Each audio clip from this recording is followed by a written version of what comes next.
nuestros estudiantes, están acá, veo algunos. Bueno, es que Mario tiene una gran convocatoria. Buenas noches. Lo primero que quiero es saludar a Mario. Lo hemos perseguido desde que empezamos la maestría o antes, y la pandemia nos ha servido para que esté con nosotros, porque el tema de los viajes se empezó a convertir en un problema. En cambio, comunicarnos por acá ha resultado mucho Más fácil. más fácil, ¿no? Entonces, esto es lo primero, Mario, de verdad que y todos, estoy segura, estamos muy contentos de tenerte acá, porque eres una persona en la que siempre hemos estado pensando para invitar a esta maestría de la que tú conoces por las conversaciones que hemos tenido en algunos momentos anteriores. Y esta reunión tiene, como te comentaba, básicamente están nuestros alumnos y algunos amigos y amigas de la maestría.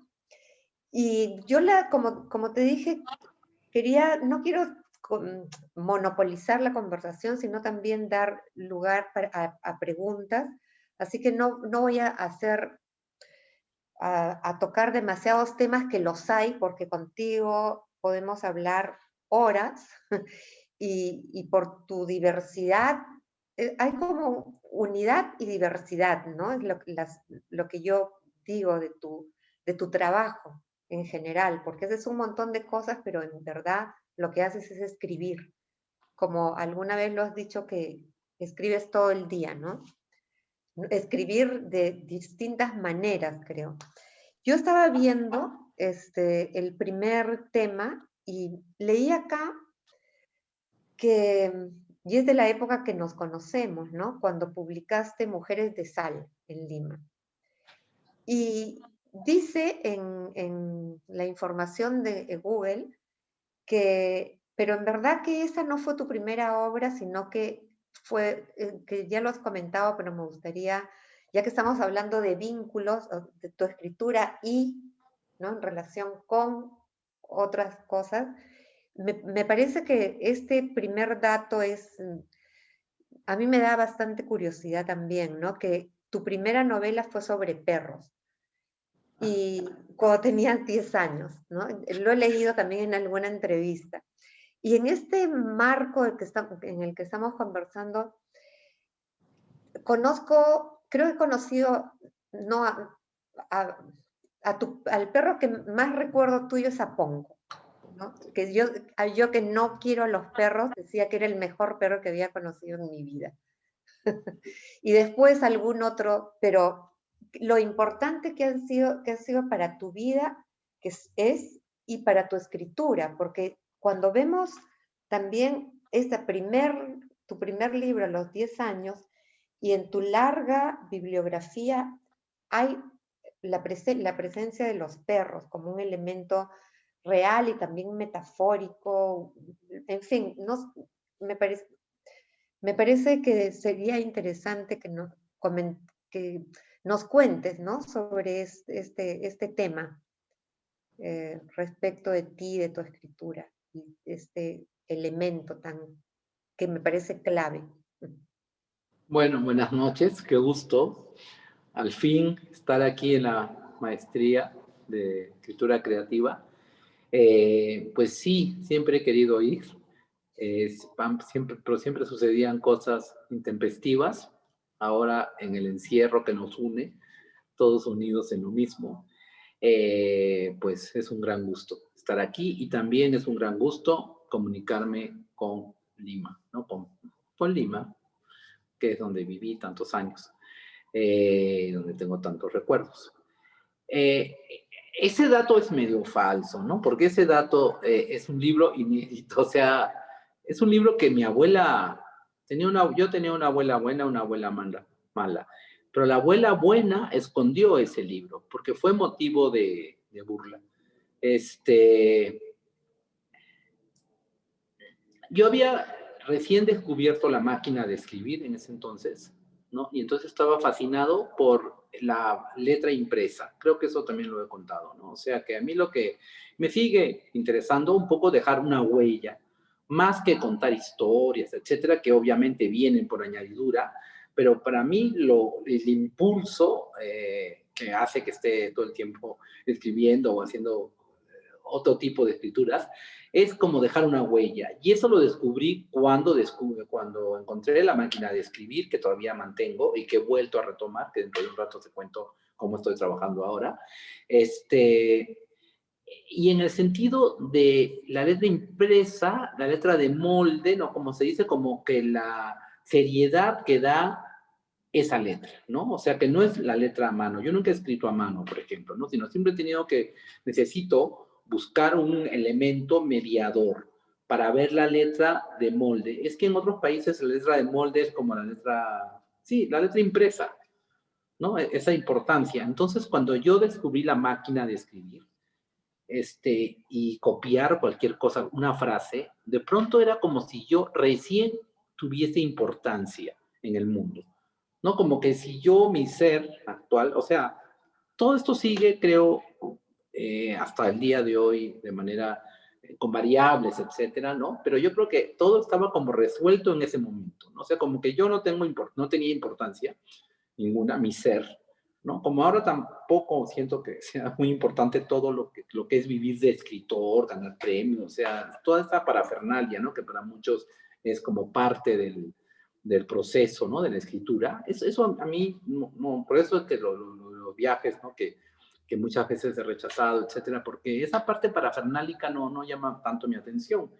Entonces, allí fue cuando descubrí la importancia de, de mí, ¿no? A partir de lo escrito, verme reflejado como por medio de un instrumento de escritura, en este caso una máquina de escribir del año 15. Y también yo tenía prohibido tener perros, ¿no? Estaba prohibido, ¿no? Entonces era como una tortura la idea de los perros.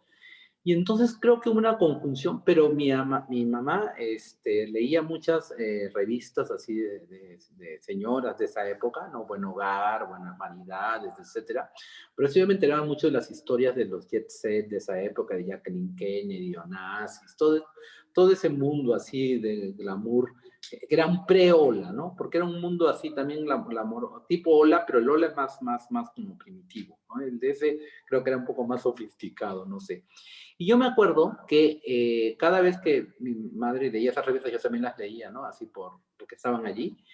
Y yo recortaba cada vez que alguien salía con un perro. Igual salía, no sé, Elizabeth Taylor con su perro. Entonces yo recortaba el perro de Elizabeth Taylor o los perros de María Callas, no sé, etcétera, ¿no? Entonces hice de alguna manera como un prelibro después de los libros que vinieron después, cuando hace un momento hablamos de otros tipos de escritura, ¿no? Entonces yo empecé a contar, ¿no? Como no tenía que contar, como todavía no tengo que contar como razón principal, pero sí tengo el deseo de escribir, entonces, y tenía esa pasión por los perros que los cuales no podía tener, entonces empecé a describir los perros que yo conocía tal como yo los veía, ¿no? O sea, el perro, entonces los perros, pues, no sé, de mis vecinos, de que yo conocía, que había visto en la televisión, etcétera.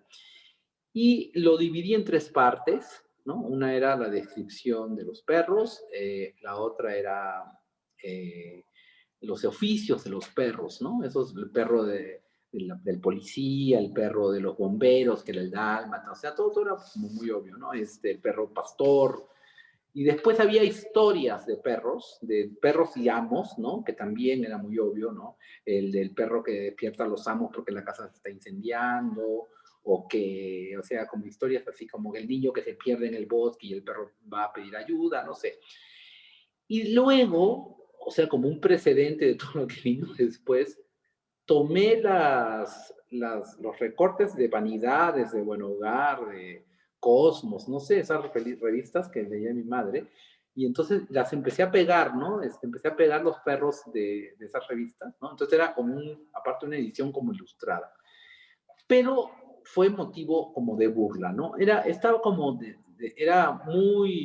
había mucho desdén, o sea, yo lo que siento es que en mi casa y en muchas casas debe suceder, que yo no como que no encajaba, ¿no? En el modelo, porque el modelo, no sé si seguirá así, pero en mi época era estudiar o jugar, ¿no? O sacar buenas calificaciones o buenas notas, etcétera, o estar jugando, tener muchos amigos, ¿no? Entonces, pero yo no hacía ni una ni otra, porque tenía todo desaprobado, ¿no? En el colegio, ¿no? Toda la escuela, todos los cursos mal, y al mismo tiempo tampoco jugaba, sino me ponía a escribir, a hacer libros y a escribir, etcétera. Entonces había algo así como que no concordaba y eso creaba como cierta cosa rara que yo todavía en ese tiempo no podía descifrar. Estamos hablando que tenía 10, 11 años después, ¿no?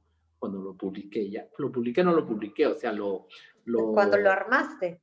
lo armé y lo puse en un folder, ¿no? Así con huecos y esto. Y ¿sabes qué? Me pareció muy raro que se convirtió como, visto a la distancia puede verse así como, ay, mira, un niño que escribe, que hace un libro, que recorta, etcétera, pero en la realidad, en lo cotidiano, no, se convirtió como en algo como de mofa, ¿no? Entonces yo a veces, por ejemplo, me acuerdo que yo no sé, había visto en algún lugar que había unos perros que tienen la nariz convexa, ¿no? O sea, la nariz tal, ¿no? Y ahí yo puse la nariz conversa. Y entonces todo era como buscar cualquier errorcito para reírse mucho, ¿no? Ay, la nariz conversa, ¿con quién conversa tu nariz del perro? No sé, o sea, era como tomado como de lado porque yo tenía que hacer las tareas escolares. Entonces recuerdo que una vez, frente a mis calificaciones todas desaprobadas de lengua y literatura, ¿no? Y en castellano, no sé cómo se llamaba el curso, y entonces dijo, no, pero es que él ha escrito un libro y la maestra se rió también, ¿no? ¿Cómo debería haber escrito un libro si tiene todo desaprobado, ¿no? En lengua, ¿no? En castellano. Y y mi abuela, yo creo que se dio cuenta de esta cosa rara, no sé, porque ella de pronto tomó el libro, o sea, el folder donde estaba el libro armado, y lo desapareció. Y lo metió a su ropero, no sé qué hizo con él, nunca más lo volvimos a ver, yo nunca más lo volví a ver, pero después me di cuenta que ella lo había sacado de circulación, porque esa circulación no era tan agradable. O sea, no era que alguien dijera, ah, mira, no, sino era como motivo en eso pierde su tiempo. O sea, era un motivo como de oprobio, más que no De era la celebración. tarea, no era la tarea con 20, ¿no? Que hubiera Ujú. sido, sí, miren cómo ha sacado 20 en los exámenes, ¿no? Entonces, yo creo que ahí empezó esta idea de que eso que dicen, ¿no? Que la escritura perturba, ¿no? Que el escritor no es bienvenido, ¿no? Que siempre dice cosas. Y yo siento que tal vez, obviamente estaba hablando de perros, etcétera, y tal vez en un imaginario, en un inconsciente colectivo, ¿no? Pues se daban cuenta, sin darse cuenta, de manera consciente, ¿no? Que pues había alguien que estaba mirando, ¿no? Mirando la vida familiar desde dentro y que podía dar fe de lo que estaba sucediendo, ¿no? Que podía por medio de lo escrito. Me imagino, porque no encuentro otra razón por la cual me era tan difícil enfrentarme a la propia escritura. O sea, era una actividad que no les gustaba que hiciera. ¿No? Y luego eso se acrecentó con el tiempo, ¿no? Como ya cuando uno es más grande, pero eso ya lo deben compartir muchos. No creo que todos los que están inscritos en el La- programa, y tú ¿no? De tienes que de qué vas a vivir, no vivas de esto, porque vas a escribir, qué absurdo. Eso que ya Ajá. sabemos, ¿no? Esa cantaleta que... Y la incomodidad que puede producir a los otros, ¿no? Y tú tienes un librito que se llama, nunca lo he podido tener porque la biblioteca de la universidad estaba en restauración, nunca un escritor raro, ¿no? Ah, lo raro es ser un escritor raro. Lo Sí, raro de ser un escritor raro. Eso sí. viene, o sea, en esa línea es eh, que has desarrollado un trabajo de escritor no sé, que rompe de alguna manera modelos, convenciones, formas que quizá me adelante, me voy a saltear un poco, pero me da pie para reflexionar sobre esto, a un cierto modelo que puede haber de un escritor que es convencional, un escritor que sigue unas ciertas pautas, por ejemplo, como tú dices, lo que rodea, ¿no? los congresos, las firmas de autógrafos, la publicación, los premios, todo eso que para muchos puede ser escritor. Y es muy Y, importante para ellos, ¿no? Lo viven. Tú ves que lo disfrutan, ¿no? Disfrutan eso. Y están pendientes de quién aplaude, cuánta gente está, ¿no? Cuántos libros firmó. Ahorita que hay este debate, ¿no? De la premio Nobel. Sería interesante, porque ese Andrew Wiley fue también un personaje muy nefasto en mi vida. ¿Sí, sí te conté así, algo? Es el sí, sí. mismo. ¿Se ha visto Ay, el debate que hay sí, sí, actualmente con con la premio pretextos, Nobel con el y con editor Borrás. pretextos? Sí, Borrás con el agente, ¿no? sí, sí. Este agente era mi Sí. agente también. Ah, Y mira, conmigo, ¿te acuerdas que pasó hace unos años que tuve una sí. estafa muy grande? Pero Ujú. ese fue el agente que me estafó. Entonces, eso también es un dilema que yo no sé todavía.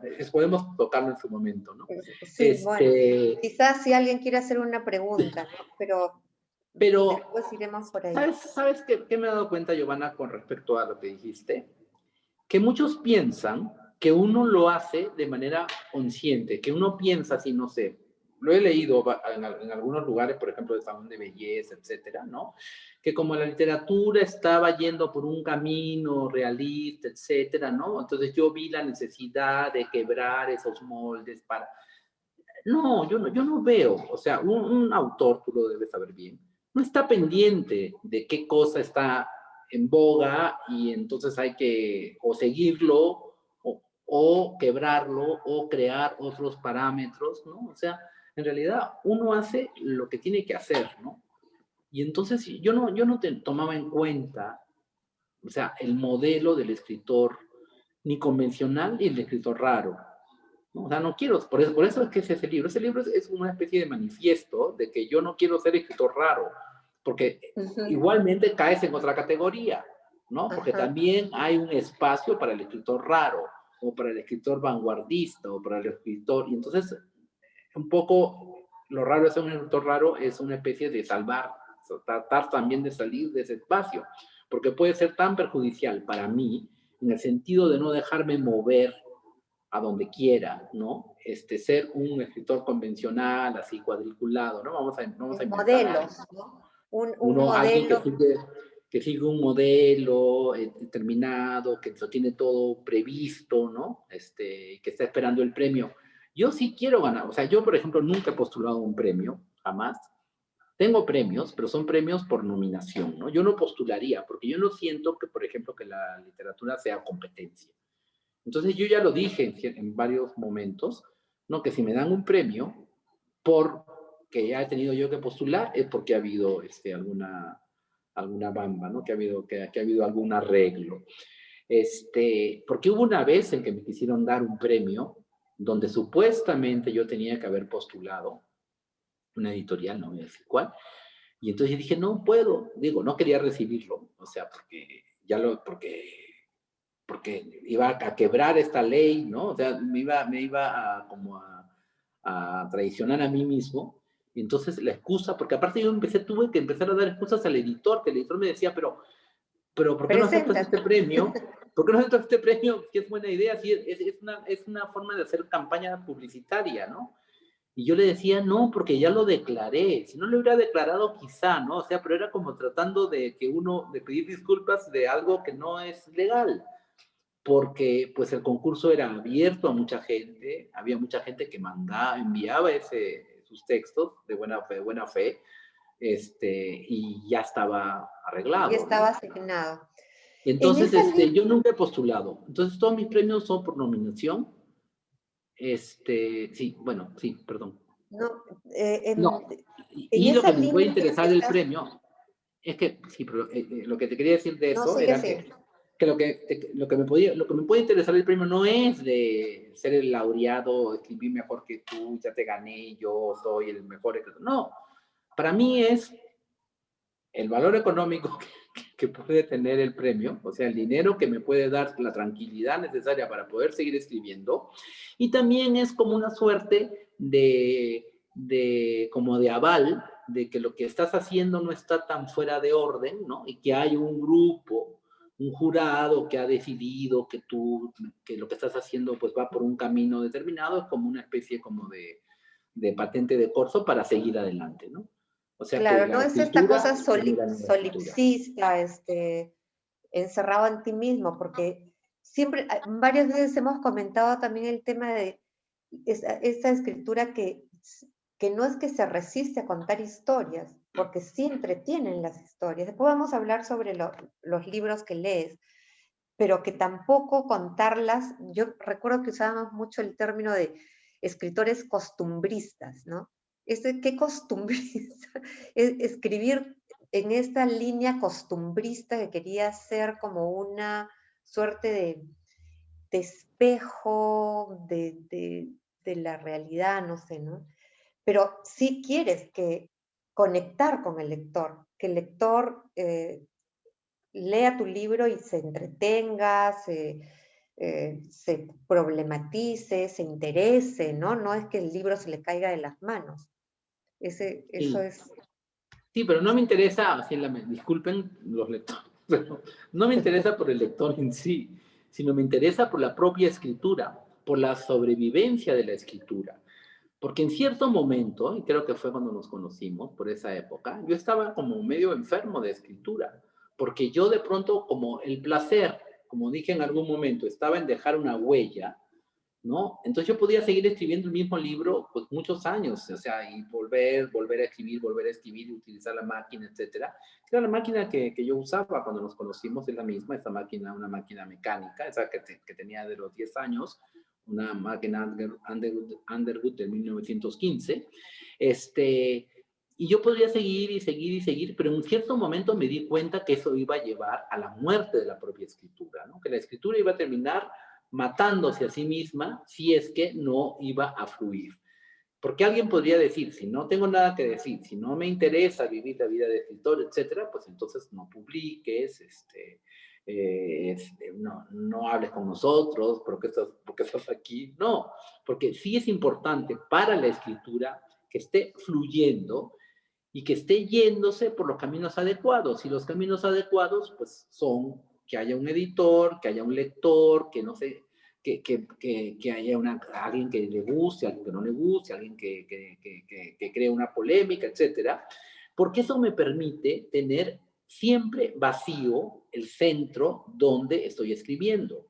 Porque no hay nada peor que una escritura que se vaya acumulando, porque se empieza a descomponer, esa escritura que se estanca y entonces uno empieza a corregir y a sobrecorregir y a sobrecorregir, ¿sabes? Entonces se convierte en una cosa estancada, como una especie de cosa que se empieza como a descomponer, ¿no? O sea, entonces por eso para mí es necesario, sí, todo. Puede parecer contradictorio, pero sí es necesario la presencia de un editor, la presencia de un escritor, de un lector. Dedicar. Entonces sí son textos que cuentan cosas y aparte son cuentos, pues que son textos que de alguna manera lo que cuenta, pues lo dice de manera amable, o sea, no hay que necesariamente, quizá no lo dice de la forma como la gente espera que las cosas sean dichas, pero yo no creo que haya que tener una preparación especial o sea críptica mi escritura, o no, yo creo que es bastante simple, ¿no? O sea, insólito tal vez, ¿no? Ya cada vez me doy más cuenta cuando a veces en las obras reunidas, etcétera, veo obligado a escribirme, o cuando reescribo, que es un poco más adelante te cuento lo que estoy haciendo ahora, que es la reescritura, o sea, es como hacer palimpsestos, ¿no? O sea, escribir sobre escritura. Eso lo aprendí de la pintura, de la plástica, eso de poner veladuras, ¿no? Encima del otro, ¿no? Entonces sí hay una relación que quiero yo hacerla cordial, amable y que sí haya lectores, ¿no? Sí, pero por el bien En esa de la línea, escritura. perdona Sí. que pensaba en no sé, fue verdad, ¿no? Esta anécdota que también la cuentas en alguna de tus novelas, no recuerdo exactamente en cuál, porque claro, tú también juegas y pones partes de unas novelas en otras, ¿no? Oye, acá Mario se equivocó, no, vas mezclando, ¿no? Entonces, claro, en el lector se produce, en ese momento yo no recuerdo bien, pero el famoso episodio de París, de los escritores invitados que no fueron escritores, que no fueron los Ah, escritores. sí. Eso me parece, no sé si nos lo podrías contar, porque no sé si Sí. nuestros los asistentes conocen el caso, pero en la línea en la que estamos conversando me parece significativo, ¿no? El escritor, la persona del escritor y, y su imagen, ¿no? Y su producto, que Y son... el contexto, ¿no? Ujú. O sea, sí. No sabía que me ibas a preguntar, le hubiera traído el libro. Hay un libro, se publicó un libro sobre esa experiencia. Hacía Mm. muchos años, en el 2013, no, 2007. Sí, 2007. Me invitaron a París, bueno, fui a una conferencia en París, a dar una conferencia, y entonces la Casa de México me invitó para hacer algo de arte, ¿no? Literatura y arte, etcétera, porque yo había dicho que tenía mucha influencia y mucha cercanía de amistad, etcétera, con artistas, ¿no? Más que con escritores. Y sigue siendo cierto, salvo excepciones, ¿no? Muy pocas. Mis amigos o la gente con la cual discuto, etcétera, no son escritores así, ¿no? En Lima, que éramos muy pocos los escritores, ¿no? Éramos los que hablábamos de literatura, éramos 3 o 4, ¿no? No estaba yo con los grupos que se formaban en esa época, etcétera, ¿no? Yo trataba de no pertenecer. Y lo que hice fue, bueno, me pidieron algo de arte y literatura, y entonces a mí se me ocurrió en esta sala, que es una sala de exposición en el Maré, que es el barrio donde están todas las galerías de arte contemporáneo, etcétera. Entonces me ocurrió hacer como una suerte de instalación, un congreso de literatura mexicana donde no fueran los escritores, sino representantes de esos escritores, dobles de los escritores, y no decirle a nadie que no iban a estar los escritores reales. Y esto no era un chiste, sino era algo una pregunta que yo había seguido, o sea, bueno, desde los orígenes de querer publicar, ¿no? Que habían esos cánones establecidos de lo que se debía escribir, etcétera, ¿no? Yo creo que fue una venganza a ese congreso que fuimos de Karl Kohut, Ah, sí. en Alemania, ¿no? Donde de alguna manera yo lo que sentí fue como una presión fortísima de lo que debíamos escribir los otros desde Latinoamérica, ¿no? O sea, ellos tenían una idea formada de nosotros, había un canon, ¿no? Que ya estaba armado por las grandes figuras de ese entonces, y nosotros teníamos que de alguna manera circunscribirnos a lo que ellos esperaban de nosotros. Recuerdo en el debate, ¿no? Por ejemplo, para ellos era muy importante en esa época, estamos hablando de qué años, los 80, ¿no? Los años 80, No, 90, 94, 95, no, ¿no? antes, ¿no? 91, ¿qué sería? Hay que preguntarle al señor Kohut. Eso es, Principio de los su 90, apellido es ese. Kohut, sí, Carl. Ah, Principios de los 90, sí, 92 por ahí, ¿no? 91, 92.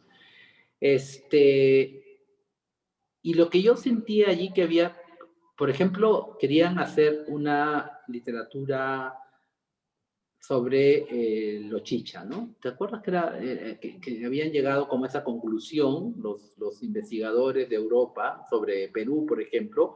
Era las dos líneas, ¿no? Que famosas, lo binario, es que siempre lo binario. Entonces era literatura urbana o literatura indigenista, ¿no? Era como habían separado la literatura peruana en esos dos caminos, y de alguna manera habían encontrado en Cromwell Jara, ¿no? La mixtura, ¿no? En Cromwell Jara y en Pedro Escribano. Pobres, pobres, porque sí realmente yo creo que los dos tenían dos buenos, muy buenos primeros libros. Uno es Montacerdos, que lo recuerdo yo, me parece un libro muy, muy interesante. Y también Pedro Escribano tenía un poemario que me parecía muy, muy bueno, pero de pronto los académicos de Perú y del mundo los tomaron, que eran como una especie como de conejillos de indias, ¿no? Y empezaron a hacer lo que estaban esperando que hicieran, ¿no? Esta literatura chicha, esta literatura, no sé. Y entonces me acuerdo que se mencionó a un escritor que a mí me encantaba, a ti también creo, Xiu Kang-wen, ¿te acuerdas de Xiu Kang-wen?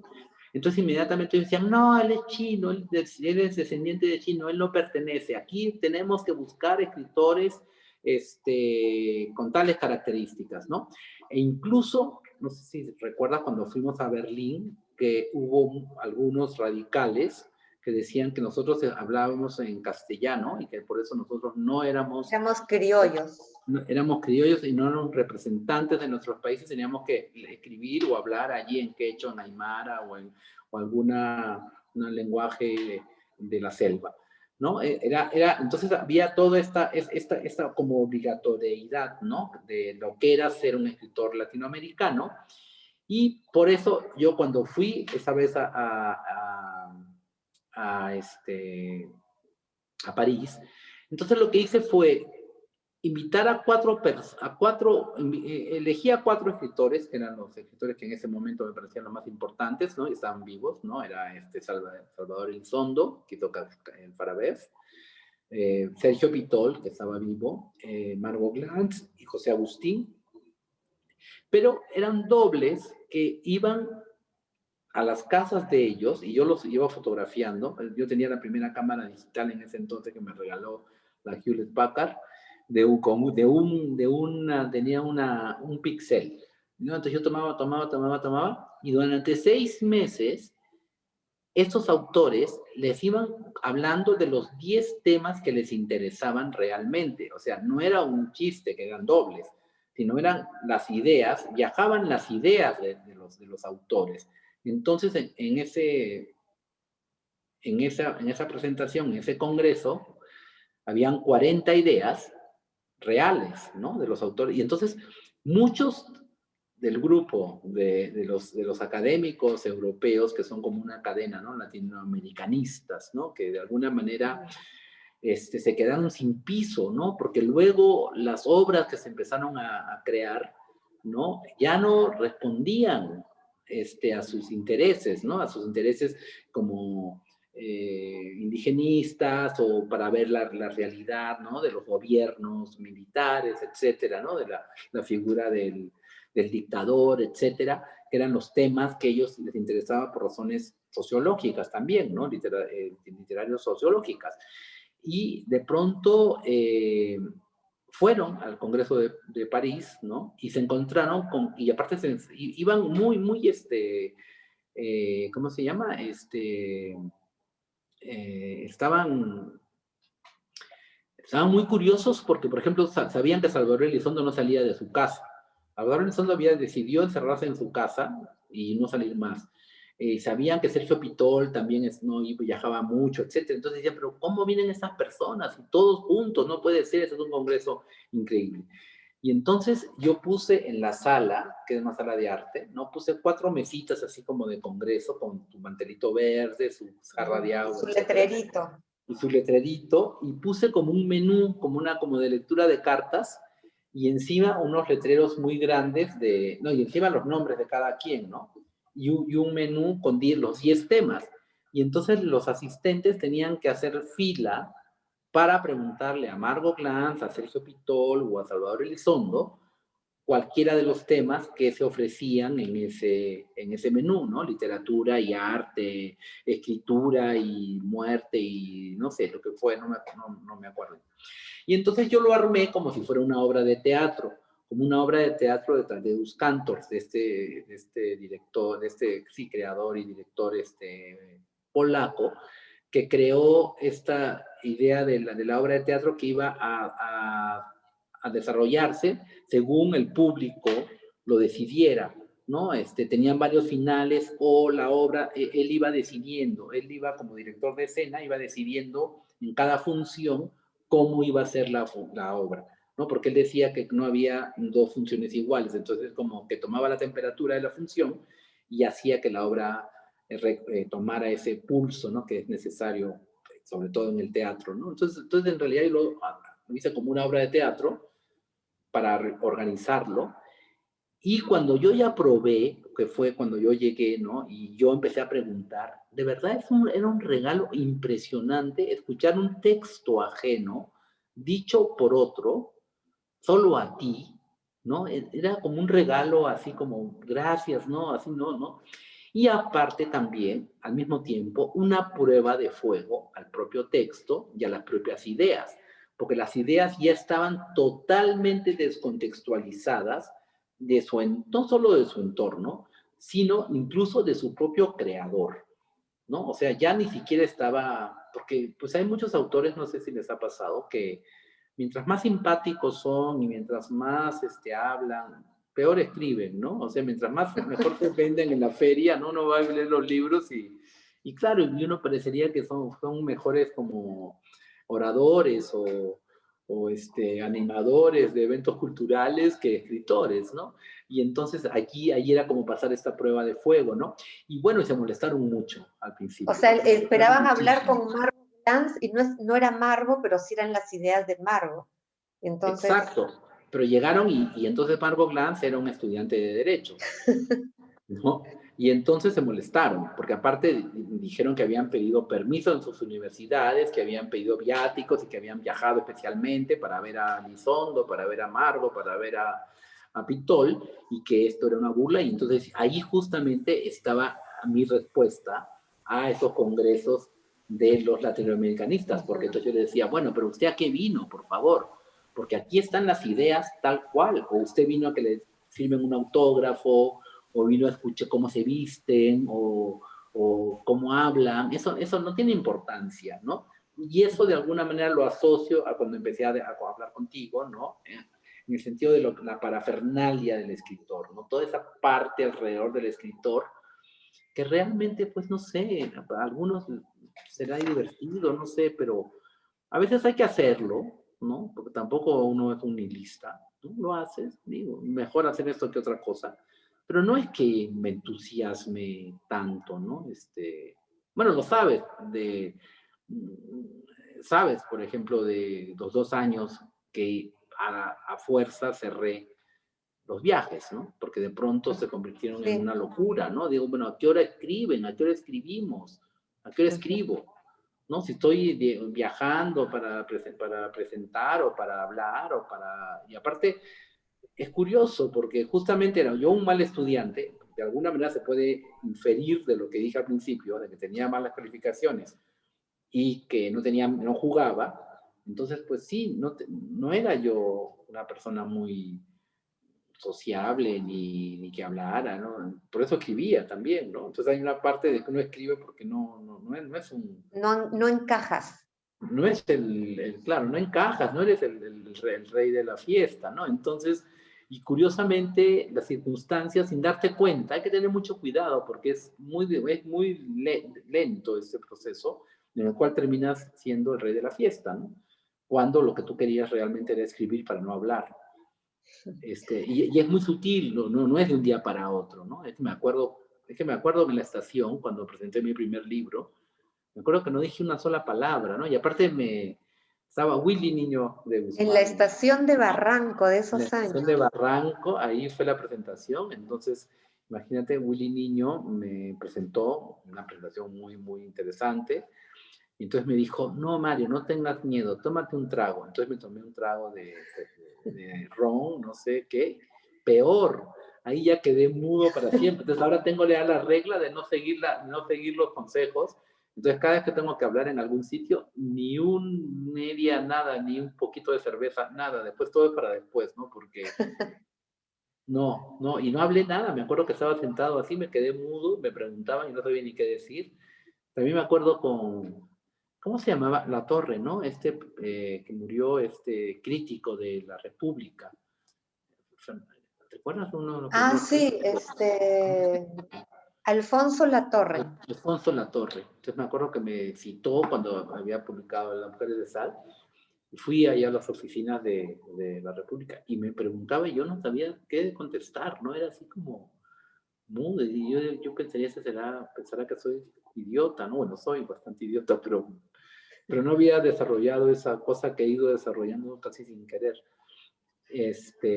Mario, se nos está pasando el tiempo. Sí. Hay bastantes preguntas. No quiero monopolizar yo la Monopoliza, conversación, pero no monopoliza. quiero, pero es que no quiero dejar de hacer dos preguntas, brevemente dos temas, como lo habíamos planeado. Uno es tu experiencia en la... ¿Se me escucha? Sí, Ay, ayuda. tu experiencia en la Escuela Dinámica de Escritores, que fundaste y funcionó varios años, Sí. y era un sitio precioso donde estaba, tenían alumnos, en fin. Esa experiencia creo que nos puede servir mucho a nosotros, a las personas que estamos en esta reunión.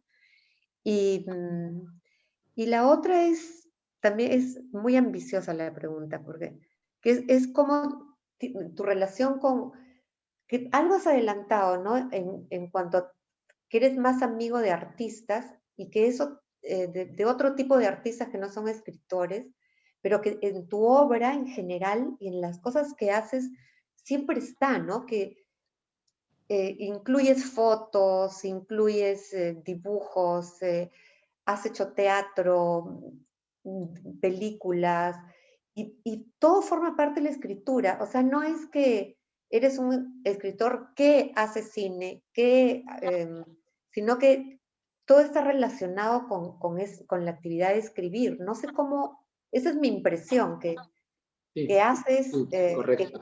que forma parte de la escritura. No, no es que no No, no sé, no me pretendo quiero ser. poner de ejemplo, pero un poco como un poco esquizofrénica que soy yo, ¿no? Que hago un guión, o escribo poesía, o escribo, no, no, en tu caso no es así, en tu caso incluyes, o sea, todo forma parte de tu, de una vocación, de una manera de ver la escritura que incluye todo, no sé, esos dos temas y te dejo la palabra a los estudiantes y a Bueno, los voy a tratar de contestarlo invitados. rápido para no hablar tanto.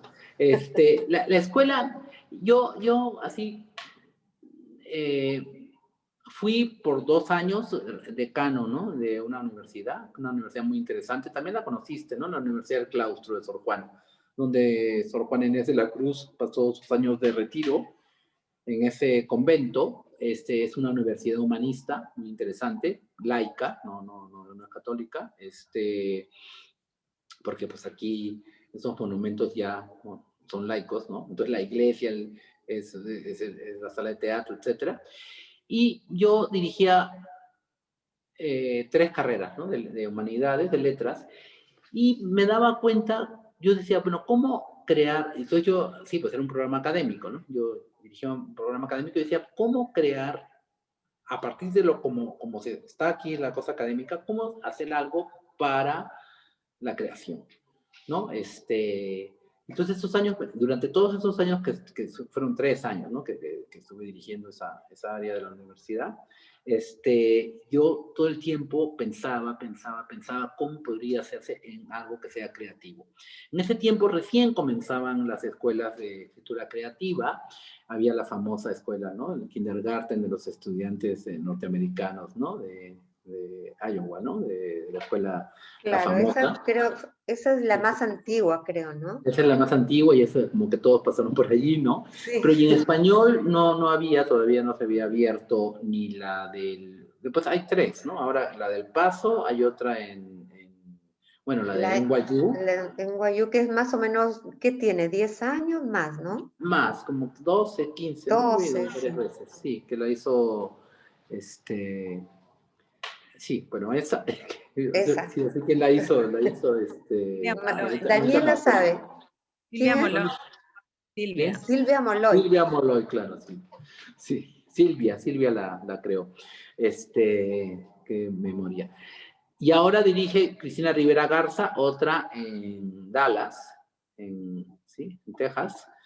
Y en El Paso hay otra más también, en español, en castellano. Y Y en bueno, Buenos Aires, la de María ay, Negroni. ¿Es escuela o es un taller? Ah, en la NYU, ¿no? Creo, ¿no? No, María Negroni, ese es de la 3 de febrero, es una Ah, maestría. en la UNTREF. Ah, sí, sí, claro, sí, también. Pero no había en ese tiempo ninguna de esas. No, no había Solamente nada. estaba la de Iowa, ¿no? Y de alguna otra universidad. En español no había ninguna. Aquí había una de la Asociación de Escritores, pero era muy aburrida, ¿no? Así como daban cursos, así como lo que es un guión, lo que es una, o sea, como concretas. ¿Cómo escribir Entonces, un cuento? ¿Cómo ¿cómo escribir un escribir? cuento? Que eso me da risa todavía porque hay gente, ¿no? Que dice, ¿cómo escribir una novela, no? Y ves que el que expone nunca, no se conoce, no se sabe quién es, ¿no? Entonces uno dice, ¿por qué no la hace usted? ¿No has visto esa gente que dice, ¿cómo escribir un cuento? Y es un Ujú. nombre desconocido o una persona desconocida que tú dices, ¿por qué no la hace usted en lugar de escribir de... No, entonces para mí lo importante era el cruce de ideas, o sea, lograr un lugar de cruce de ideas, de la mayor cantidad de cruce de ideas. Entonces, para simplificar, era una escuela donde no había taller, ¿no? No había espacio para el taller, y 30 alumnos con 52 maestros durante 2 años. O sea, más maestros que alumnos, y de distintas áreas, tanto de literatura como de otras artes, y que hicieran un curso práctico. O sea, que no hablaran de lo que es la música o lo que es el teatro, etcétera, no, sino que fueran con zapatillas de ballet, con cámaras fotográficas, con fotos, etcétera, cine o cinefotógrafos, etcétera, para hacer un trabajo práctico a partir de otras áreas. Y entonces ellos solamente veían a los maestros durante 9 horas durante los 2 años. O sea, en los 2 años solamente tenían un contacto de 9 horas con cada uno de estos creadores. Entonces yo me encargaba de que fueran creadores que tuvieran un currículum muy interesante, porque incluso habían algunos que fracasaban, pero también era interesante el fracaso, porque entonces decir, bueno, ¿cómo fracasó esta persona? ¿Por qué? Porque había mucha interacción, ¿no? Entre los alumnos y yo, ¿no? ¿Por qué fracasó alguien que tiene tal presencia en el plano cultural, ¿no? Ya sea nacional o mundial? Y me comprometía también a que cada semestre hubiese 2 maestros que vinieran del exterior. Aprovechaba yo que México pues es un lugar de cruce, ¿no? Hay muchas instituciones culturales, etcétera, universidades, ¿no? Entonces yo estaba al tanto de algún congreso, de alguna universidad, de alguna institución o alguna visita de algún escritor para robarle las famosas 9 horas o una conferencia de 3 horas, no sé. Y también tenía yo un altísimo nivel con los profesores, porque yo no me acercaba donde estos grandes creadores, ¿no? Por decirlo de alguna manera, sí, Sergio Pitol, no sé, los más grandes creadores de aquí de México, que fueron ahí todos, ¿no? Pero yo no llegaba a decirles, deme un curso de tal cosa, de tal otra, sino yo les preguntaba a ellos en qué estaban trabajando y qué cosa les interesaría a ellos decirle para para compartir con 30 estudiantes. O sea, que podían utilizar a los estudiantes también para ellos también llegar a ciertas conclusiones, ¿no? Era como porque siempre yo quería que fuera como muy horizontal, ¿no? Que hubiera un feedback de trabajo, ¿no? Y tampoco les daba yo horarios fijos nosotros teníamos como un horario fijo variable, ¿no? Así ingresaban los alumnos, ¿no? O sea, vamos a estar 2 o 3 veces por semana, de tal hora a tal hora, pero eso puede variar. En el caso, por ejemplo, de Sergio Pitol, fue algunas veces, pero en una promoción, él ya no pudo venir a México, entonces organizamos un tour, porque Sergio, como sabes, ¿no? Vive como a 5 horas de la ciudad, vivía, ¿no? En su casa. Y entonces todos los alumnos fuimos a hospedarnos a los hoteles en Jalapa, donde vive, y hicieron 2 sesiones. Una en su biblioteca, que era una cosa impresionante, ¿no? De 3 horas hablando con Sergio Pitol, y la siguiente, al día siguiente, la otra fue en su jardín, un jardín impresionante. Entonces, o venía alguien, ¿no? Vienen muchas, como digo, ¿no? En México viene mucha gente, muchos escritores venían, no sé, Paul Auster, etcétera, y entonces yo sabía, le decía, Paul Auster, ¿cuándo tienes tiempo? Entonces me decía, sí, en la mañana, el sábado en la mañana. Entonces yo convocaba a los estudiantes de sábado a las 10 de la mañana y Paul Auster les hablaba, no sé, 2 o 3 horas, ¿no? Y ya. Era así como muy, por eso era la idea de escuela dinámica. Y lo que yo quería allí era que hubiese un cruce de ideas, muchísimos cruces de todas las áreas del arte, porque yo considero también que la literatura pues es un arte más, y de alguna forma, sin quererlo, y ya no sé cómo está ahora, podemos eso discutirlo dentro de un rato, se acercó muy peligrosamente a las ciencias sociales, ¿no? Desde el momento en que digo, que puse el ejemplo de lo chicha, la cultura chicha, etcétera, es un problema, creo yo, no tanto artístico, sino tiene que ver más con la antropología, con la sociología, etcétera, ¿no? Literatura urbana, literatura rural, no sé, entonces era como llegar de nuevo a ese espacio más artístico, ¿no? Que no pensemos en dual, porque siempre solemos pensar en dual. Entonces, si es artístico, quiere decir que está a espaldas de la realidad. No, que está inmerso en la realidad, pero no de la forma como se espera que esté inmerso, ¿no? Porque son formas también, maneras que ya están gastadas, ¿no? Entonces, a veces no se dice nada, ¿no? Porque uno ya sabe, si ve que no sé, para hablar del indigenismo, si ve el patrón y ve al pongo, hablando del perro, al pongo, al campesino, ¿no? Antes de leer el libro ya sabemos que el patrón es malo y que el campesino es bueno y que va a abusar de él. ¿Sí me explico? No sé para qué leemos, ¿no? Si ya sabemos qué va a pasar. Que por eso me parece genial el libro El sueño del pongo, el cuento de Arguedas, ¿no? Que le cuenta el cuento, le cuenta el sueño, ¿no? Y es como el mundo al revés. ¿Qué es lo que a mí me interesaría en realidad de una novela indigenista? Donde el patrón sea bueno y el humillado sea el malo, no sé, o sea, como trastocar, ¿no? Porque la literatura, pues, es justamente el lugar de la libertad, no de lo políticamente correcto. Entonces, eso fue lo de la escuela, Dinámica de Escritores, y lo del arte, pues sí, tienes toda la razón, no soy el hombre medieval, que también hago cine y también hago fotografía, etcétera, sino que todo para mí es escritura, porque, por ejemplo, esa puesta en escena, la de los dobles de escritores, que a todas luces era o una obra de teatro o un performance, no sé, era para resolver la pregunta y también lo que me había a mí quedado respecto a la obligatoriedad de ser latinoamericanos y de escribir de determinada manera, ¿no? De no tener de meterse con nuestra libertad para poder seguir trabajando lo que querramos, ¿no? Había como entonces, eso que fue en el principio de los 90, ¿no? Digo, y mucho antes, porque cuando yo comenzaba a escribir también yo tenía que escribir de cierta manera, y escribía en falso, y me di cuenta, ya creo que lo conté, ¿no? El famoso cuando bailaba boleros, no es ella cantaba boleros como la novela, sino ellos bailaban bolero. Entonces de pronto yo estaba escribiendo y me di cuenta que mis personajes bailaban bolero. Pero yo nunca he bailado bolero, ni me interesa el bolero, ni nada. Lo que pasa es que yo estaba repitiendo los patrones de lo que me correspondía hacer. Y el bolero fue para mí así como darme cuenta que yo estaba escribiendo en falso, o sea, estaba como escribiendo en un deber ser, ¿no? Y entonces eso fue que me hizo como despertar de alguna manera o darme cuenta de algo y empezar a escribir como yo quería escribir, pero yo escribo a favor mío, no en contra de lo otro. Sí, sí, no sé cómo explicarlo, ¿no? Porque he visto, claro, entonces yo me di cuenta que todo el mundo escribía así, entonces yo quise quebrar. No, yo no quise quebrar nada. Yo quise sencillamente escribir a mi favor. Que no tomo en cuenta en realidad lo que hace el resto. En realidad no me importa mucho. O sea, sí me interesa como me interesa normalmente. Sí, tengo cierta curiosidad, pero no me interesa como escritor. ¿Sí me explico? ¿Qué están haciendo? ¿Qué está pasando? No, me interesa como chisme, me interesa como le puede importar a cualquier lector, ¿no?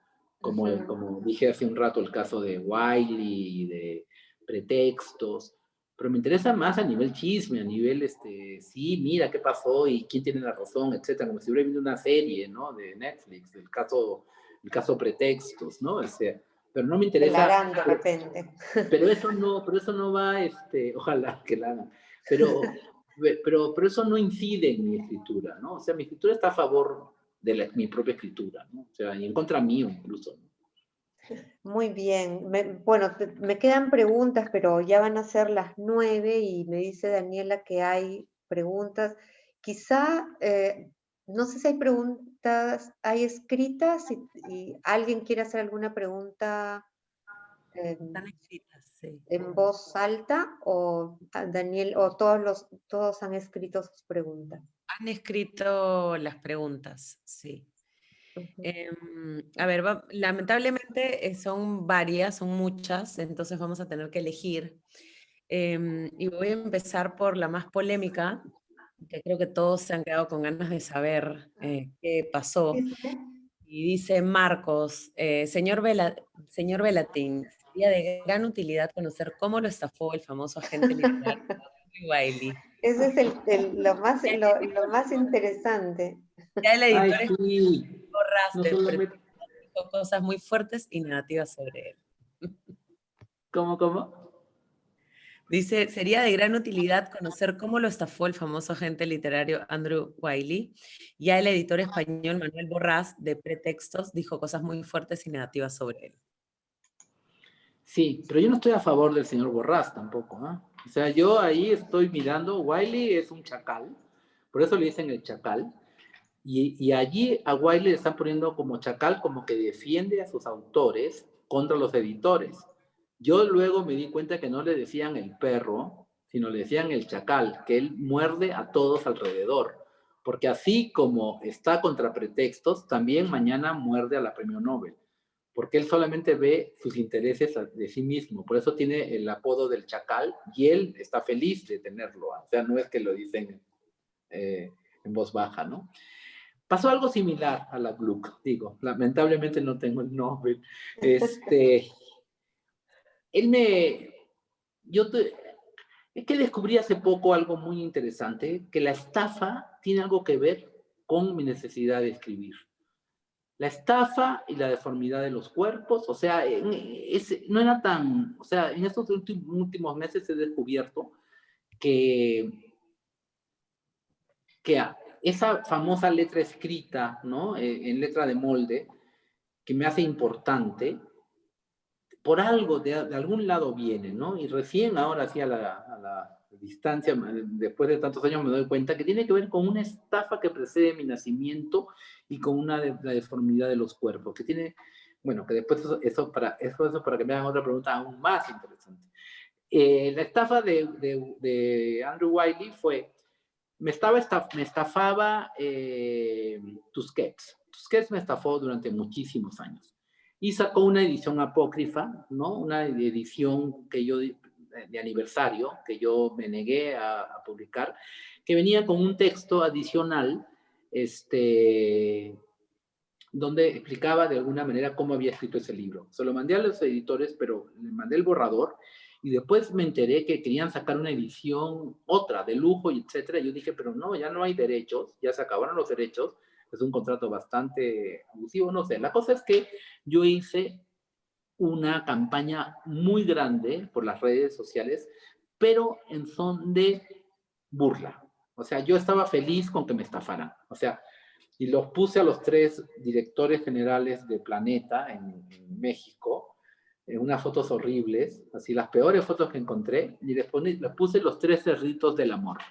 Así llamaban, los 3 cerditos del amor. Y la historia comenzaba con que un día yo había ido a cobrar mis regalías, y entonces ellos me habían dicho, no los vamos a pagar, no te vamos a pagar regalías, pero te vamos a regalar una edición ilustrada y de tapa dura de los 3 cerditos. Y entonces, por eso era que yo les decía los 3 cerditos del amor, en agradecimiento a haberme regalado ese libro, ¿no? Entonces de ahí empezaba el cuento.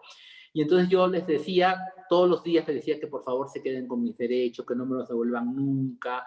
Me iba al Starbucks y ponía I love Tusquets, ¿no? Me decía, ¿cómo se llama usted? Tusquets, ¿no? Y entonces ponían los vasitos I love Tusquets. Era así como una campaña fortísima, que aquí la prensa se enteró y entonces todo el mundo empezó a querer preguntarles, ellos cerraron sus puertas. Y al final la cosa es que me devolvieron los derechos. Me dijeron, por favor, ya basta, Mario, basta de esto. O sea, funcionó lo de las redes. Funcionó. Me devolvieron los derechos y yo tuve que firmar un contrato que tenía que borrar todas las Facebooks, todos los Instagrams, tenía que borrar toda la campaña y no hablar de ellos por un año. Bueno, pero esto lo escribió el New Yorker. Entonces en el New Yorker me pusieron el prankster. Eso se los puedo mandar en los artículos. Prankster, literary prankster, ¿no? Que es una palabra muy curiosa, que es como una especie de acertijo, como el personaje de Batman, ¿no? Prankster, ¿no? Y entonces me pusieron 15 páginas en el New Yorker, que yo era el único autor que había logrado por medio de chistes, bromas, etcétera, ganar a una transnacional que me habían devuelto los derechos, ¿no? Que había logrado recuperar mis derechos por medio por una campaña que yo había armado. Y este Wiley, que es el más poderoso del mundo, me leyó en el New Yorker, ¿no? Este artículo, y entonces me contactó y me dijo que si yo no quería ser mi agente, ¿no? Ya que me habían estafado tanta gente, etcétera. Y entonces yo le dije que sí. Y bueno, consulté con mucha gente y dije, bueno, ¿cómo me puede estafar? Al contrario, este es el agente de los premios Nobel, es el agente de los más famosos autores del mundo, etcétera. Yo dije, pues, y vela por los derechos, que es un poco la idea que se tiene, ¿no? Que vela por los derechos de los autores hasta el final, etcétera. Pero y quiso hacer algo con mis libros, muy parecido a lo que está haciendo con Pretextos. Alguien había publicado en inglés mis libros en Londres, en una pequeña editorial muy estafadora, que no me habían pagado absolutamente nada, e incluso habían pedido dinero al gobierno mexicano. El gobierno mexicano tiene hay un programa que les paga a las editoriales extranjeras para traducciones de autores mexicanos, ¿no? Como para promover la cultura mexicana. Entonces este inglés había pedido una buena cantidad de dinero y no me había pagado a mí ningún derecho. Entonces Wiley fue y le pidió que me pagara y el editor me pagó y él le devolvió. Yo no sabía nada de esto, porque te apuesto al premio Nobel tampoco sabe nada, porque Wiley trabaja así por su cuenta, ¿no? O sea, un agente para que no te molesten. O sea, tú no sabes cuáles son sus movimientos. Y entonces, lo que supe después es que le devolvió el dinero, Wiley le devolvió el dinero, y lo que no habían leído los abogados de Wiley, que por lo cual es tan chacal y tiene un montón de abogados, tiene un piso gigante en Nueva York, etcétera. Los abogados no habían leído bien el contrato del editor inglés, que su esposa era una abogada importantísima en Londres. Entonces era un contrato que decía que él tenía derecho a no pagar hasta que le reclamaran y que tenía un mes para devolverlo. Y Wiley, no contento con devolverle el dinero, pasó una circular diciendo, porque hace como mafia, de listas negras. Entonces diciendo que esa editorial hace malas prácticas y que nadie publique con él. Ningún autor suyo ni nadie publica con él, porque si no, él rompe relaciones como mafia, ¿no? Pues sí, como la gran mafia de la literatura. Nadie quiere quedar mal con él, porque pues tienen que cerrar la editorial, ¿no? Cualquier editorial tiene que cerrar porque queda mal con él, entonces él tiene todos los autores importantes. Y entonces le hicieron un contrajuicio y ganó el inglés, lo ganó a Wiley. Es como si ahorita Borrás le haga un juicio a Wiley y Wiley pierde ese juicio. Y entonces me hizo firmar a mí que yo era el aval del juicio y me dijo que yo pagara algo de la reparación del error de ellos al haber querido cobrar al inglés, que a mí ni siquiera me habían avisado que iban a cobrarle al inglés. Y entonces yo firmé por una cantidad bastante alta, no sé, bastantes miles de dólares, y yo pensé que lo iba a ir descontando, pero no lo iba a ir descontando. Él dijo que por 5 años, todavía recién este año creo que yo quedo liberado, porque él me secuestró toda mi obra durante los próximos 5 años para cobrarse el último centavo de la deuda que él contrajo por haber perdido el juicio con él, o no haber entrado a juicio, ¿no? Por haber hecho un arreglo, porque tenía todas las de perder, por haber hecho un arreglo fuera de orden, y bueno, terminé muy perjudicado, ¿no? O sea, sí. Entonces ahí me estafó Wiley por eso. Una estafa, sí, realmente, ¿no? Complicada. Han encontrado tu artículo. Sí, Han encontrado el artículo del New Del York. prankster. Ya está acá, New York. Está bien. en el Del chat. New Yorker. Gracias. ¿Quién lo encontró? Vera. Nuña Nuña Vera. Vera. Ahí, el prankster, literary prankster. Sí. Acá Le ganó. hay una pregunta interesante. Guillermo Raffo dice, según su experiencia, ¿cómo se lograría ese punto de equilibrio en el que no se sacrifique la calidad en pos de ventas y lo contrario, escribir con gran calidad pero no tener ventas del libro? Es que primero le diría, lo que le diría primero es que no piense de manera binaria. O sea, no es o una cosa u otra, no es que yo escribo sin calidad. Aparte, para escribir, para hacer bestsellers, para tener mucho dinero vendiendo libros, hay que tener un talento especial. No es porque uno escribe mal, vende mucho, no. Hay que tener es una construcción también. Y también es muy elaborada, o sea, no es fácil tampoco hacer Harry Potter, por decir de alguna manera. No hay toda una técnica para hacer Harry Potter. O sea, Tal vez pueden un utilizar taller para bestseller. taller para bestsellers. No, porque Parece a veces, fácil, pero no. O sea, sí, sí, en realidad es como tú dices, ¿no? O sea, ¿cuánta sí. gente apuesta por un bestseller y no vende nada? Y lo que yo hago es que no pienso, no, pues yo he dicho, yo decidí ser escritor y es un poco lo que Giovanna así me conoció, ¿no? Que caminando con mi perro pongo, es apostar y no sé qué pasará mañana, no, yo no sé, no importa, como abrazar una vida, a ver, no quiero autodecirme como monje y darme golpes en el pecho, así que yo soy un mártir de la literatura, pero de la escritura, pero de alguna manera es tomar una decisión muy fuerte frente a la escritura y llegar hasta donde puedas llegar, ¿no? Digo, tanto como escrituralmente, como en la vida cotidiana, no hacer planes. Yo tengo la ventaja de que cuando tomé esa decisión, pues el Perú estaba, creo que peor que ahora, o no sé cómo está ahora, no creo que está peor que antes, no sé, bueno, era un momento en el cual daba lo mismo si eras ingeniero, si eras arquitecto, o sea, que era tal el caos, ¿no? Con la guerra interna, no habían atrapado a Ismael Guzmán, no había luz, no había agua, etcétera, era tal el caos existente que daba exactamente lo mismo. La diferencia entre tener trabajo y no tener trabajo, no sé, creo que era una cerveza, dos, no sé, o sea, era una sociedad caótica en la cual tampoco estaba muy delimitado, ¿no?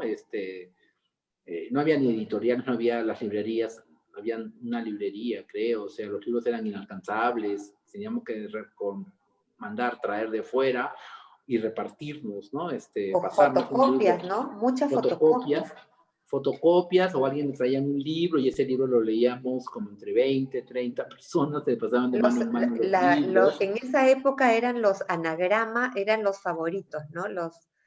Es que era la La época de oro, editorial, justo coincidió. la buena época de anagrama, ¿no? Ahí No tenía pierde. la Sí, colección amarilla, todos los títulos eran impecables, ¿no? sí. Si querías tú tener una idea de la literatura contemporánea, toda esa colección amarilla, y también la negra en ensayo, ¿no? Estaba todo lo mejor allí, ¿no? Y sí, alguien le llegaba uno de esos libros y prestarlo, y prestarlo, y prestarlo, y prestarlo. No había librerías, no había. Entonces, el consejo es que no piense, ¿no? Que no piense en vender o no vender, no sé, no piense. Y no importa si el llamado es. Ay, ya estoy hablando como cura el llamado. O sea, si lo que quieres Muchos es son los escribir. llamados y pocos los Hazlo. escogidos. Exacto, es así como parezco ya así el padre, no sé qué, padre Quitacunas. A ver, Es muy difícil, porque aparte uno no se puede ni siquiera leer a sí mismo. Hay que tener, después de mucho tiempo uno se vuelve a leer y se lee diferente, o sea, esa perspectiva es muy difícil de conseguir, sí. Antes de pasar a otra pregunta, hay un tema que se ha quedado y que me parece a mí que es muy importante. Tú eres un gran lector. Yo, muchas novelas que he leído, o sea, tú me has descubierto a muchos autores en tantos años, ¿no? Y les quiero contar, siempre cuento esta anécdota, me encanta. Esa, entrando en el DF, en el Ciudad de México, a la librería, hace muchos años, a la librería Gandhi, que era enorme, y acá en Lima todavía no estaba Comunitas, no, estábamos todavía con librerías pequeñas y pocas, ¿no? Y era difícil conseguir libros. Y cuando entramos a esa librería, no sé cuántos pisos tenía, yo dije, ¡oh, Mario, ¿y ahora qué hacemos? ¿Por dónde empezamos? Me dio así como una ansiedad de, ¿qué voy a comprar? Y Mario, nunca me olvido de esa frase, ay, Giovanna, nunca las librerías han estado tan llenas y a la vez tan vacías. ¿Sigues pensando eso? Y entonces, Bueno, explícale por qué. ¿cómo puedes decir eso? Mira la cantidad de libros que hay acá. Y entonces a ver, te lo voy a demostrar. Y empezamos a ver al azar. Claro, fuimos a la zona de novelas, ¿no? Agarramos una, 3 líneas, no, otra, 3 líneas, no, otra. Y bueno, quizá esté caricaturizando un poco, pero en ese contexto, ¿cómo ves tú, o sea, cuáles serían los autores que nos dirías ahora, ¿no? O sea, si me dices que es importante para ahora leer a qué autores, o no tienes un canon así tan claro como, no sé, en una época era leer a los japoneses, ¿no? O sea, no podíamos no leer a Mishima, no sé, a todos los japoneses. Kawabata, A Tanizaki. Kawabata, Tanizaki, en fin, ¿no? Bueno, yo no sé si sea tan buen lector. O sea, yo lo que soy es un buen husmeador. Eso que es diferente, ¿no? Puedo pasar muchas horas en una librería y no salir sin ningún libro, pero leí todas las contratapas, leí todos los principios, los medios, me di cuenta de qué iba. Sí me explico, así como querer tener como una idea general de qué va sucediendo, ¿no? O sea, pero no como tú, Giovanna, de leer así de horas, no, así, no. O sea, cada vez menos. No, además que Mario La escritura más, lee un libro y lo da, lo lo entrega regalo a otra persona, lo inmediatamente. regala. No junta libros, no tiene... Mientras más me gusta, más rápido estoy pensando a Más quién rápido dárselo. se desprende los libros. Sí. No, aquí en la casa no hay un solo libro. ¿Sí? Esos son míos solamente. Como era la biblioteca de Manuel Puig, que no... Tampoco, no tenía nada, ¿no? Sí. No. Ahora, así un autor que me interese, pues no sé, es como vivo, Puede me ser. gusta mucho Krishnahorkai. Yo leo a Krishnahorkai, eso parezco así ¿Nos como lo puedes escribir? Krishnahorkai, que es con el que hace las películas Belatar. Ajá. Es un húngaro. Y está traducido. Sí, casi todo está en acantilado. El tango de Satán, ha llegado Isaías, así, Krishnahorkai. Sí.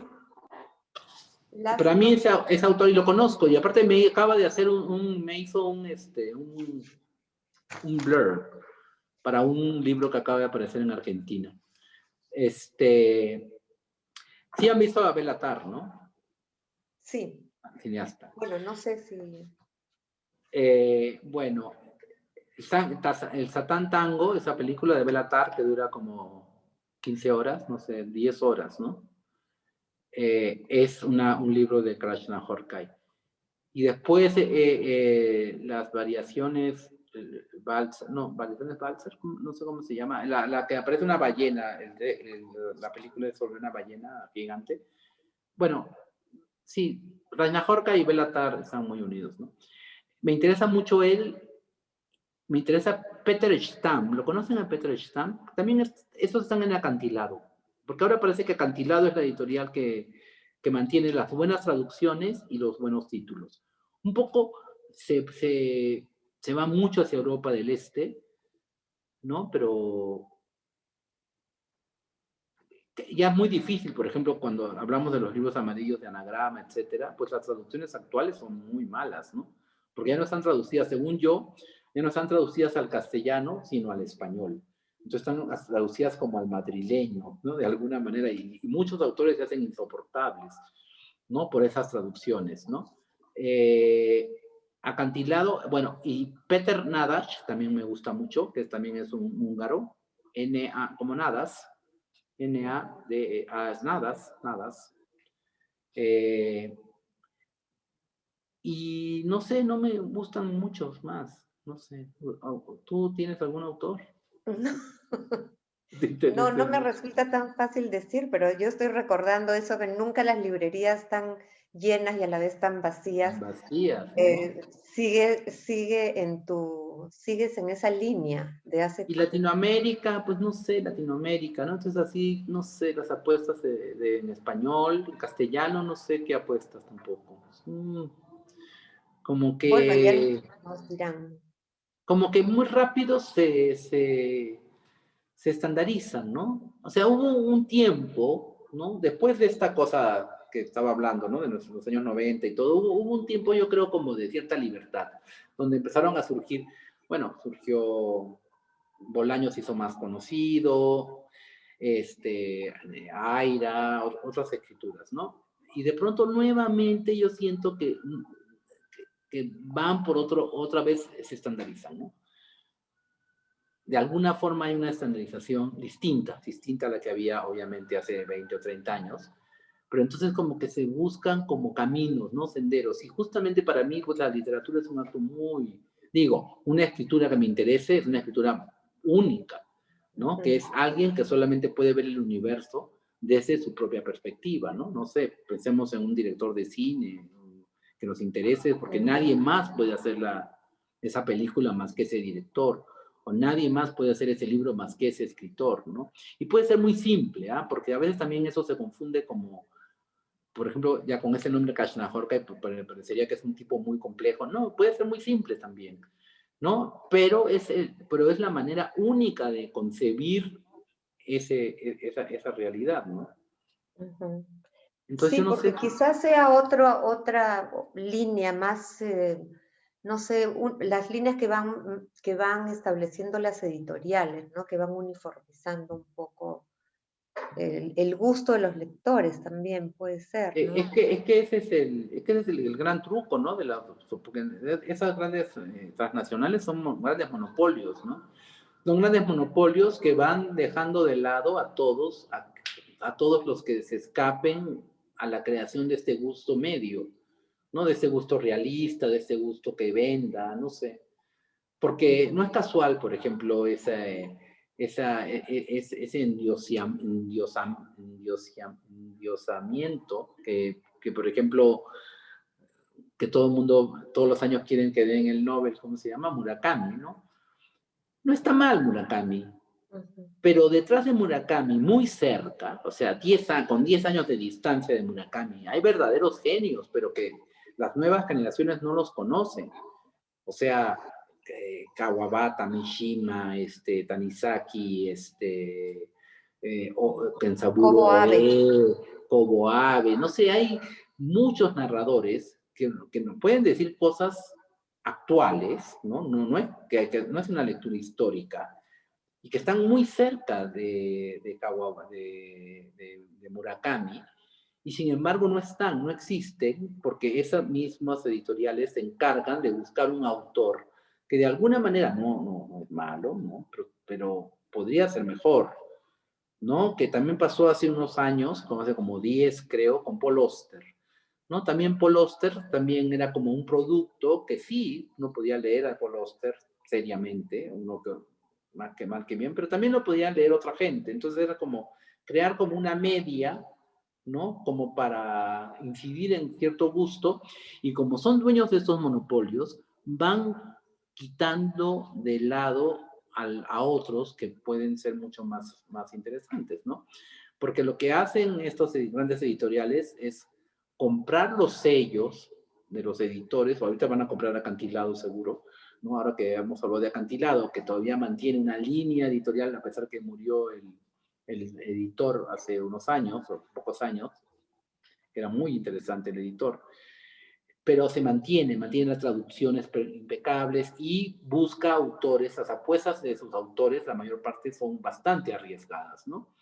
Y el otro es Peter Stamm, que dije, ¿no? S-T-A-M-M, que es un autor suizo joven, que justamente anoche vi una película de él que está en Netflix, que se llama La vida de los otros. Puede ser que no es la historia esta sino de esta pareja que no puede tener hijos y se va es un cuento de Peter Stamm, que es muy ligero. O sea, digo, este modo personal de entender el mundo no tiene por ser complejo, ¿ah?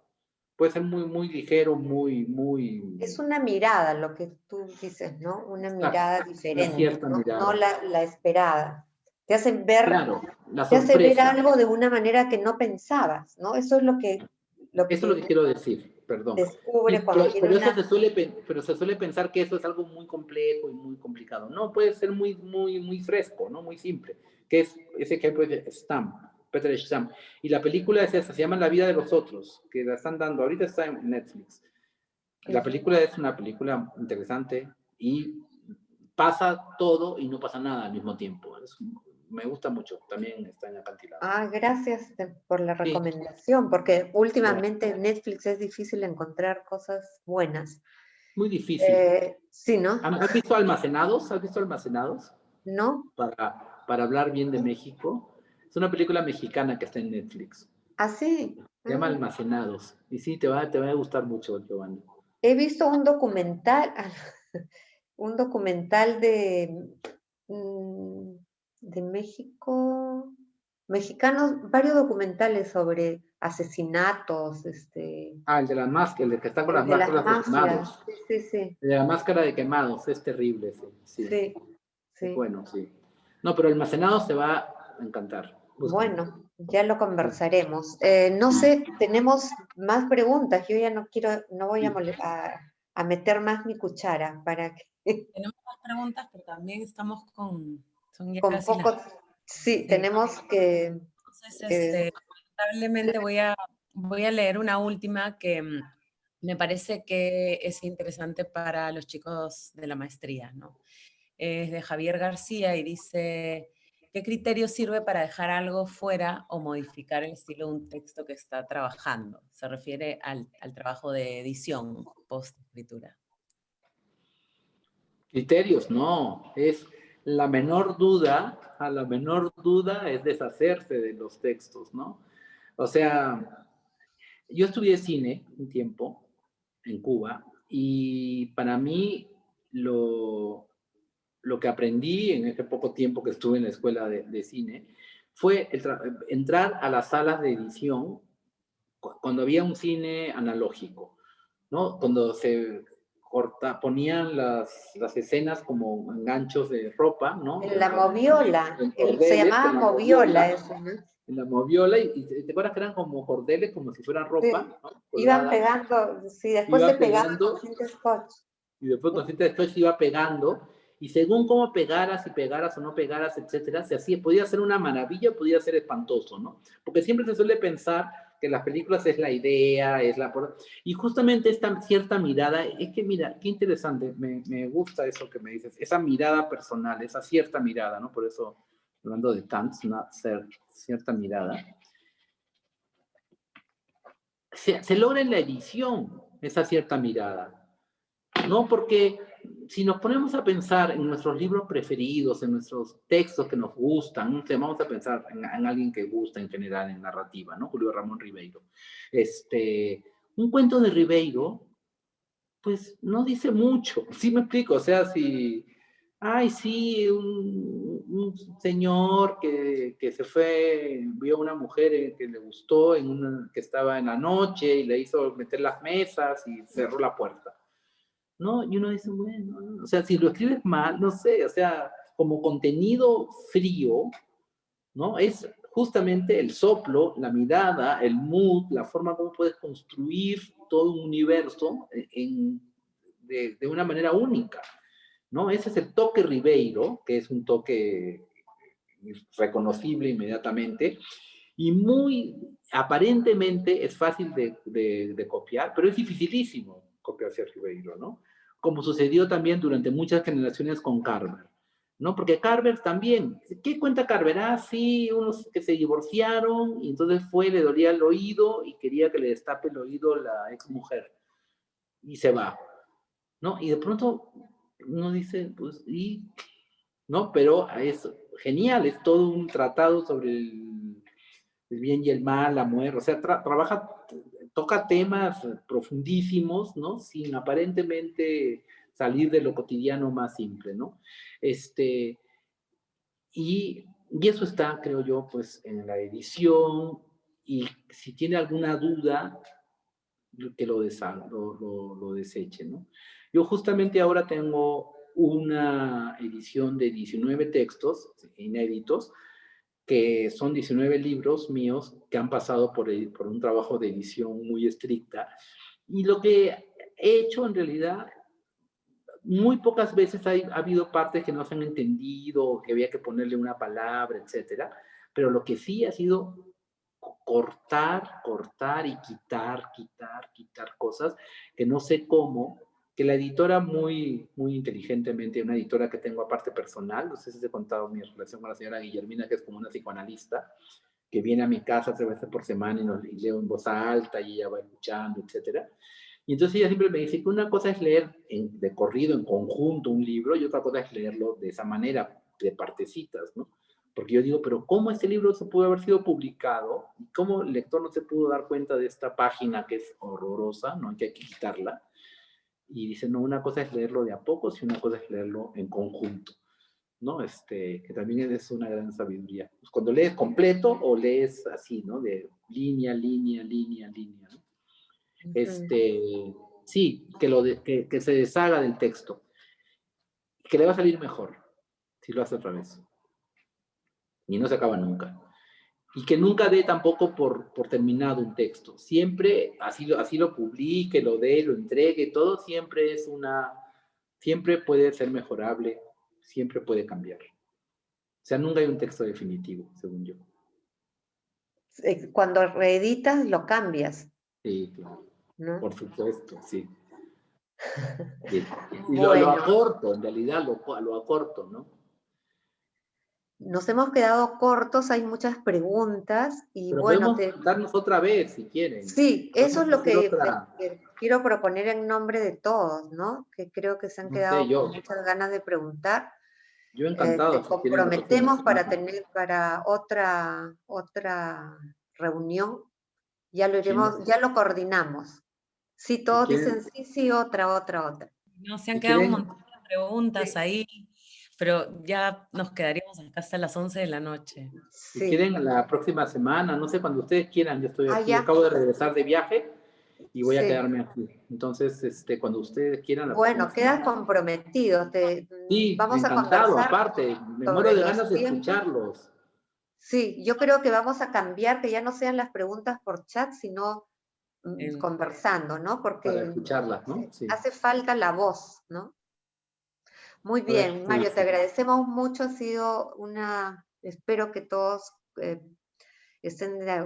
compartan mi sensación, que hemos aprendido mucho y, y este diálogo tiene que seguir porque eres una persona muy valiosa, ¿no? Como escritor y también eres peruano, pues, ¿no? O sea, has vivido en Soy Lima, trans, entonces es trans. una nacionalidad trans. En estos tiempos en que no hay, no, No como hay tú bien género, dices, soy nada trans, yo soy de así. dicotomías, entonces Exacto. estamos nada de esto o lo otro, O sino lo esto y otro. lo otro. No, claro, eso es así como mi Sí, nacionalidad es trans. a Sí. eso, a eso tenemos que aspirar. Bueno, chicos, chicas, muchas gracias. Les Gracias, agradezco Mario. muchísimo. Gracias, Un Daniela, abrazo Giovanna, a todos. gracias. No, Chao, también chao. tener Qué una vez amables. la pandemia, ¿no? En la maestría, dando un Ay, módulo. quiero ir. Iba a ir este año 2 veces a Lima. Sí. Este próximo, sí, pero ya estoy viajando, ahora sí viajo, o sea, que el próximo año. Te queda, claro, en marzo ibas a venir para la feria de Chincha, creo, de Iba a ir a Ica. la feria de Ica y después iba a ir a la feria de Lima Sí. y ahora pues apenas nos vacunemos, ¿no? Ya saldrá la vacuna, ¿no? Sí. La vacuna rusa, china. Pues, Ya desde ahora ya te comprometemos para el próximo año, una vez que tengamos las vacunas, y tenerte con nosotros en muchas presencia gracias. en la maestría. No, será una gran emoción. Pero ya Igual. también nos comprometemos también en red, ¿no? Sí, Sí, Zoom. pronto. Muy Perfecto. bien. Un Hasta beso. luego. Gracias. Nos vemos. Chao, Adiós a chao. todos. Gracias. Chao. Chao. Chao, Mario. Chao. Chao.